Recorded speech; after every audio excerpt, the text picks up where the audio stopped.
Welcome sa Dries TV. Kung interesado ka sa ganitong news, huwag kalimutang isubscribe ang ating YouTube channel. Maraming salamat! Welcome back again sa ating YouTube channel mga kakimpaw, and sa update natin ito ang pag-uusapan natin ay tungkol sa mga importanteng kaganapan kina Kim and syempre kay Paolo Abilino. Pero bago po ang lahat, maraming salamat sa inyong patuloy na pagsuporta at pagsubaybay sa mga daily update natin. Kaya naman bilang pasasalamat, narito po ang isang napili kong komento patungkol ito sa naging previous update. Mula ito kay Ginang MJC. Sabi niya dito, hindi naman kailangang huminto sa trabaho nila. Masyado kang selfish na pinahihinto sila kung mag-aasawa na. Tayo nga nagtatrabaho kahit may asawa na, kaya huwag tayong selfish. If gusto nila mag-artista pag nag-asawa na, support lang tayo. Siguro, maglaylo lang. But, not totally leave. Hindi naman po sa selfish, no? Ginang MJC, bagkos ito ay posibilidad po na pwedeng mangyari sa hinaharap. Kung baga, hinahanda ko lang po ang lahat ano't ano man ang maging desisyon nila sa kanilang buhay dito po sa showbiz. Sa totoo lang, ayaw natin yan mangyari. Paano kung yan nga po ang plano? Sila naman po ang masusunod niyan at wala tayong magagawa dyan. Ang mga sinasabi ko lang naman po ay mga posibilidad pag nalagay na sila sa tahimik. Knowing Paulo gusto niyan pribadong buhay. Kaya kung inyong napapansin, puspusa na po ang kanilang pagkayod na para bang nagmamadali na. Sana nga maglaylo lang sila, no? Lalo na pag magkaroon na po sila ng magiging anak na kung saan kailangan talaga ng matinding atensyon at pag-aalaga or pag-aaruga. Basta andito lang po tayo, nakasuporta sa lahat po ng desisyon nila sa buhay kahit ano pa yan. So maraming salamat po sa inyong komento. Ginang MJC, God bless po and mabuhay kayo. So eto na nga pag-usapan na natin mga kakimpaw, mga topic po na nakalap natin sa update na to at unahin na nga nating talakayin ang naging post ni Mommy Tats. Sabi niya tama, pag ang lalaki mahal niya talagang babae, hindi niya ito gustong mahiwalay o malayo sa kanya. Kaya tama, mahal ni Paolo si Kimi kasi sinasama niya ito lagi sa lakad niya. Kahit saan, kaya ngayon nandoon sila sa Taiwan. Kimpaw forever na talaga. Correct mga kakimpaw. Ayaw talagang mangyari ni Paolo Abilino ito sa kanyang buhay. Ang malayo siya kay Chinita Princess kahit ilang araw.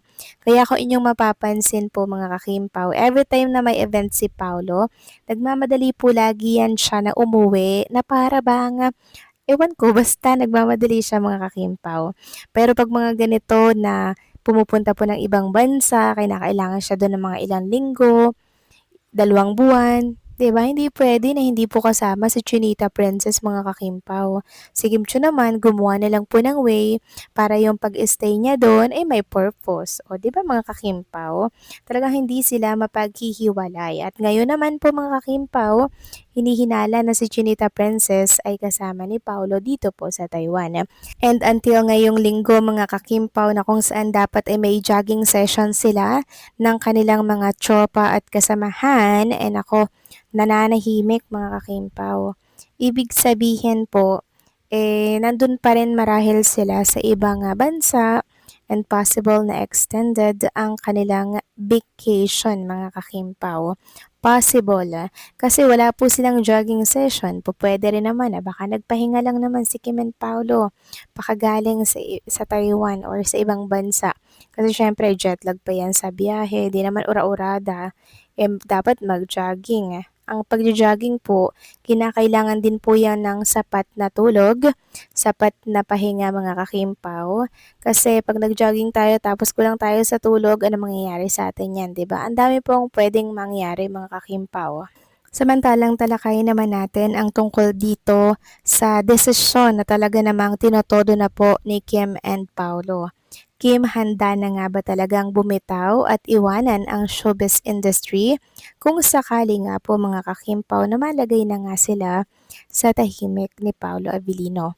So ang mga sasabihin ko po sa inyo ay may mga posibilidad mga kakimpaw, pero sila pa rin po ang magdedesisyon ng kanilang buhay. Kung baga, hinahanda lamang po natin ang lahat ng mga Kimpaw fans sa mga po pwede pong mangyari.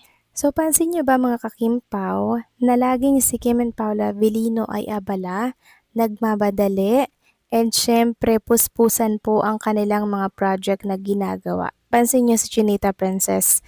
Nitong nakaraan na straight po siya na talagang inaasikaso niya yung kanyang business na House of Little Bunny. Nagpunta siya ng Zamboanga, nagpunta siya ng Pasay sa headquarter po ng SM Retails, at kung saan-saan pa. Inaasikaso at nilalakad po niya mga kakimpaw yung kanyang pinapatayo na pop-up store sa SM Zamboanga. So pansin nyo ba, nagmamadali na po sila parehas ni Paulo. While si Paulo, talaga namang puspusa na rin po yung pag-aaral ng pagdedirektor. So pwede daw po kasing pasukin ni Paulo Avellino yung pagdedirektor mga kakimpaw, while si Chinita Princess naman ay artista na kung saan ay sa iproproduce na pelikula or project nito nga si Paolo Avellino. So ang dami pong posibilidad since ang dami naman nilang kayang gawin mga kakimpaw. At ang tanong nga po dito mga kakimpaw ay kung kaya ba ng lahat kung sakaling lumagay na sa tahimik itong si Kim and si Paolo. Kaya ba ng lahat na hindi makita si Kim and Paolo Avellino ng ilang buwan, ilang linggo, 'di ba? Ganyan po kasi pag lumalagay na sa tahimik, parang hindi na po masyadong nakikita dito po sa mga television kasi syempre dito po papasok yung pagpaplano sa kanilang pagbuo po ng pamilya. Sobrang dami pong dapat asikasuhin mga kakimpaw. Pero hopefully, sabi ko nga po, sana hindi mangyari na totally iwanan nila ang showbiz industry. Sana maglaylo lang sila katulad po ng sinabi ni MJC. 'Di ba? Kasi hindi nga po tayo sanay. Pero at least natalakay na natin yung posibilidad, 'di ba, na po pwedeng mangyari yung ganito, kailangan nating ihanda ang ating mga sarili kasi sa mga susunod na taon baka 'di ba mag-stop sila or what, di kasi natin alam, hindi natin hawak ang desisyon at buhay ni Kim and Paolo. Kaya ang daming pwedeng mangyari. Pero ito lang po yung masasabi ko sa inyo mga kakimpaw, basta masaya po si Kim and Paolo, okay lang, handa po tayo magtiis kung ano man yung kanilang desisyon. Basta isa ikakabuti and ikakasaya po ng dalawa. Support pa rin po tayo mga kakimpaw sa mga desisyon nila and syempre sa mga project na gagawin po nilang dalawa. Hindi po tayo bibitaw. Hindi po tayo mangiiwan. Andito lang tayo at handa po tayong mag-antay kung kailan po nila gustong bumalik 'di ba, sa showbiz industry. Yun ay mga posibilidad lang naman.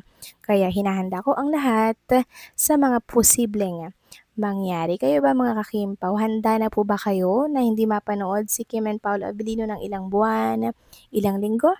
Please comment down below.